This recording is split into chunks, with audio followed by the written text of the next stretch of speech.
اس نشست کے اعتبار سے میرا الوداعی تحفہ ہے آپ کے لیے،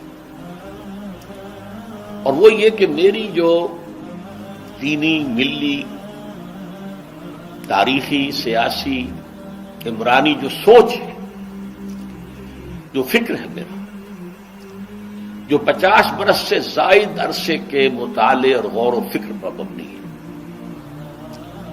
اس مطالعے میں میری آنکھیں بنیادی طور پر قرآن اور حدیث ہیں، لیکن یہ کہ دنیا کا مشاہدہ، کھول آنکھ، زمین دیکھ، فلک دیکھ، فضا دیکھ، دنیا میں کیا ہو رہا ہے، کیا کیا عوامل ہیں، ماضی کیا تھا، ہم کہاں کھڑے ہیں، اب کہاں جانا ہے، اس پر میری ایک سوچ ہے، میرا فکر ہے۔ پھر یہ کہ ہماری اخروی نجات کا دار و مدار کس چیز پر ہے۔ تاریخ کے بہاؤ کو نہ میں روک سکتا ہوں، نہ آپ روک سکتے ہیں، وہ تو ڈام بہتا رہے گا، اور اس کو فیصلہ کرنے والا صرف اللہ ہے۔ کسی فرد بشر کے اختیار میں نہیں ہے کہ وہ تاریخ کے بہاؤ کو موڑ دے۔ ہاں، محمد رسول اللہ نے موڑا تھا صلی اللہ علیہ وسلم، لیکن یہ ہے کہ ہم اس تاریخ کے بہاؤ میں تنکوں کی طرح بہتے چلے جائیں، یا یہ کہ ہمیں کچھ کرنا ہے۔ اس اعتبار سے میں اپنے فکر کا خلاصہ آج آپ کی خدمت میں پیش کروں گا، وہ میرا اس سلسلہ اجتماعات کے اعتبار سے الوداعی تحفہ ہوگا۔ اب میں آغاز کر رہا ہوں۔ پہلی بات، اس سبب میں 3 باتیں مجھے کہنی ہیں۔ سب سے پہلی بات یہ کہ زندگی کی سب سے بڑی حقیقت موت ہے۔ ہم بھلائے رکھتے ہیں، اپنے ذہن سے اسے دور رکھتے ہیں، لیکن واقعہ یہ ہے کہ زندگی کی سب سے بڑی حقیقت موت ہے۔ خدا کے منکر پیدا ہوئے ہیں، لیکن موت کا انکار کرنے والا بھی کوئی پیدا نہیں ہوا۔ اس لیے میں نے آیت آپ کو سنائی، کل نفس ذائقۃ الموت، ہر سی نفس کو موت کا مزہ چکھنا ہے، ہر جاندار کو موت کا مزہ چکھنا ہے۔ ثم الینا ترجعون، پھر ہماری طرف لوٹا دیے جاؤ۔ تو زندگی کی سب سے اہم حقیقت موت، اور موت کے بعد رجوع اللہ، آخرت، یہ سب سے بڑی حقیقت ہے۔ ایک حقیقت سب مانتے ہیں، سب جانتے ہیں، دوسری حقیقت کے اوپر پردہ پڑا۔ میں نے اس اعتبار سے نوٹ کیا، یہ الفاظ قرآن میں 3 مرتبہ ہے، کل نفس ذائقۃ الموت، ہر جاندار کو موت کا مزہ چکھنا ہے۔ انبیاء اس سے مستثنا نہیں رہے، رسول اس سے مستثنا نہیں رہے، اولیاء اللہ مستثنا نہیں رہے۔ وقتی طور پر استثناء حضرت عیسیٰ کا ہے کہ ابھی وہ زندہ ہے، لیکن عیسیٰ یاتی علیہ الموت، حضور نے فرمایا عیسیٰ پر بھی موت آئے گی، جب دوبارہ آئیں گے، زمین پر اتریں گے، پھر اس کے بعد ان پر موت وارد ہوگی، ان کی نماز جنازہ پڑھی جائے گی، انہیں دفن کیا جائے گا حضور کے پہلو میں، شادی بھی کریں گے، اولاد بھی ہوگی۔ باقی تو یہ ہے کہ کل نفس ذائقۃ الموت، سب کو موت کا مزہ چکھنا ہے۔ عیسیٰ بھی بالآخر اس سے مستثنا نہیں رہیں گے، بلکہ قرآن میں ایک جگہ کہا گیا ہے أَفَإِن مِتَّ فَهُمُ الْخَالِدُونَ،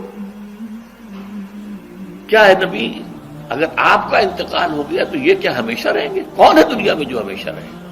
انتقال تو ہونا، آپ کا بھی ہونا ہے۔ إِنَّكَ مَيِّتٌ وَإِنَّهُمْ لَمَيِّتُونَ، یہ تو مختصر ترین الفاظ تھے۔ اس سے آگے بڑھیے، سورہ انبیاء میں فرمایا کل نفس ذائقۃ الموت وَنَبْلُوكُمْ بِالشَّرِّ وَالْخَيْرِ فِتْنَةً وَإِلَيْنَا تُرْجَعُونَ، ہر جاندار کو موت کا مزہ چکھنا ہے، اور اس سے پہلے پہلے ہم تمہیں آزماتے رہیں گے، خیر کے ذریعے بھی، بھلائی دے کر، صحت دے کر، دولت دے کر، اولاد دے کر، شہرت دے کر، اور برائی کے ذریعے سے بھی، تنگ دستی دے کر، بے عزتی دے کر، اہانت دے کر، ذلت دے کر،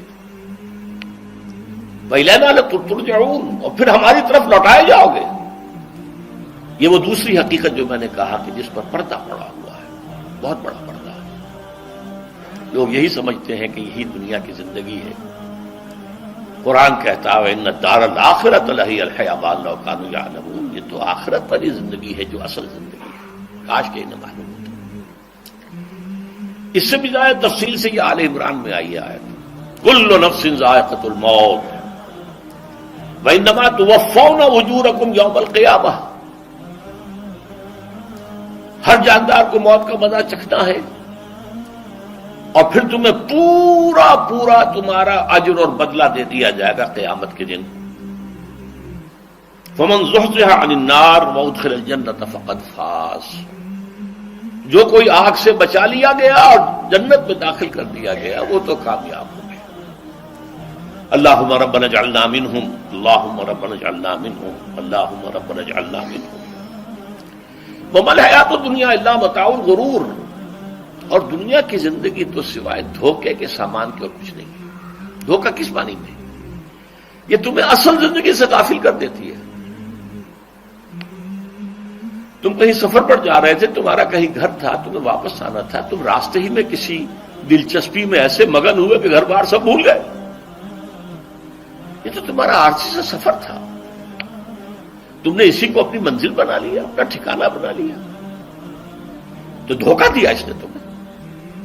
ویسے دنیا کی زندگی دھوکہ نہیں ہے، بڑی حقیقت ہے، اس لیے کہ حضور نے فرمایا انما الدنیا مزرعۃ الآخرہ، یہ دنیا آخرت کی کھیتی ہے، یہاں بو گے تو وہاں کاٹو گے، یہاں کچھ کمائی کرو گے تو وہاں اس کا بدلہ ملے گا۔ اس اعتبار سے دنیا بہت بڑی حقیقت ہے، ایک ایک لمحہ بہت بڑی قیمتی شے ہے، لیکن اگر یہ دنیا تمہیں آخرت سے غافل کر دے تو اس سے بڑا دھوکے باز اور کوئی نہیں۔ یہ اصل دجال ہے۔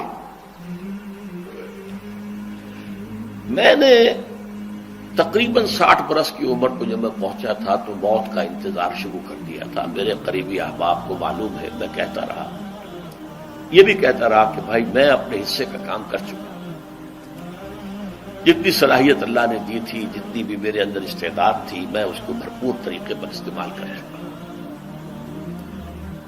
دم واپسی برسرے راہ ہے عزیز و اب اللہ ہی اللہ ہے، یہ میرا معاملہ رہا ہے 60 برس کی عمر سے۔ اس کے بعد اللہ نے مزید 14 برس دیے ہیں، یہ نافلۃ لک کے درجے میں کہتا ہوں، اس کا اللہ کا عطیہ خصوصی ہے، نفل ہے، ہمیشہ کہتا رہا ہوں۔ مسنون زندگی تو 61 برس ہے ہمارے حساب سے۔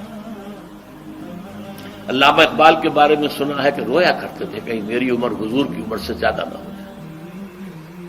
وہ 6 مہینے کم ہی رہی ہے حضور کی عمر سے۔ جو حضور کی عمر تھی وہی حضرت ابو بکر کی، وہی حضرت عمر کی، وہی حضرت علی کی۔ ہاں، حضرت عثمان 82 برس کے ہوئے ماشاءاللہ۔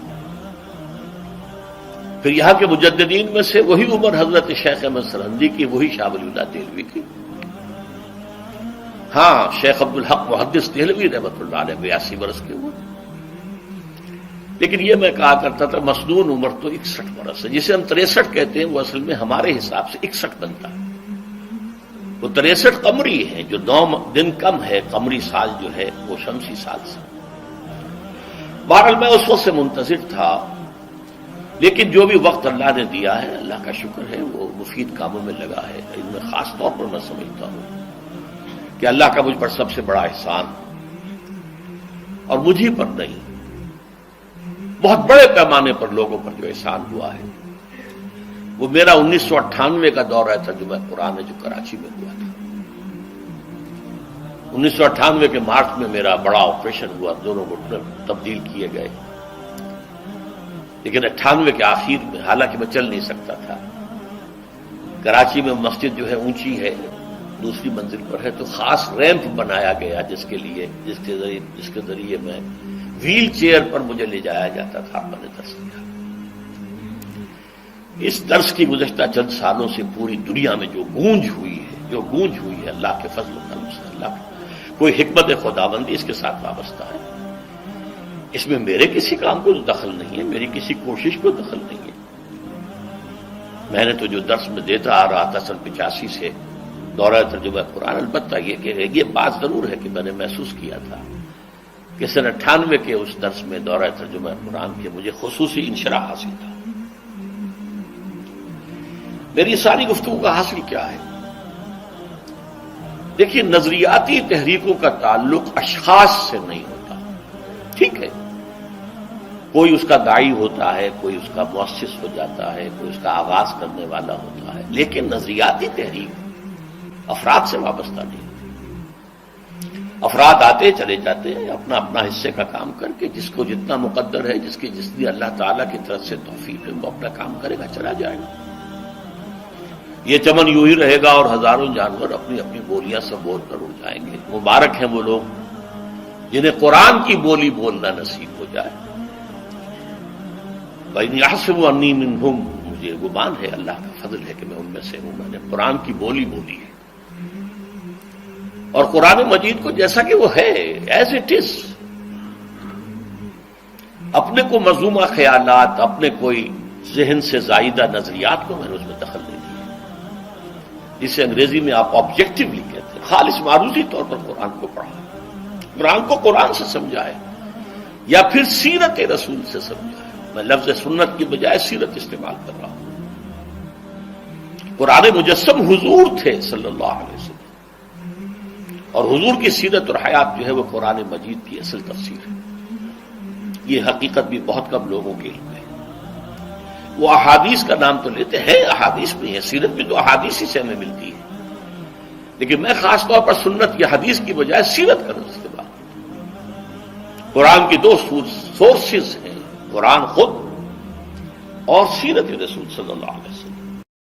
دین کی بات پھیلانا صدقہ جاریہ ہے، ثواب کی نیت سے ویڈیو کو شیئر ضرور کیجیے۔ جزاک اللہ۔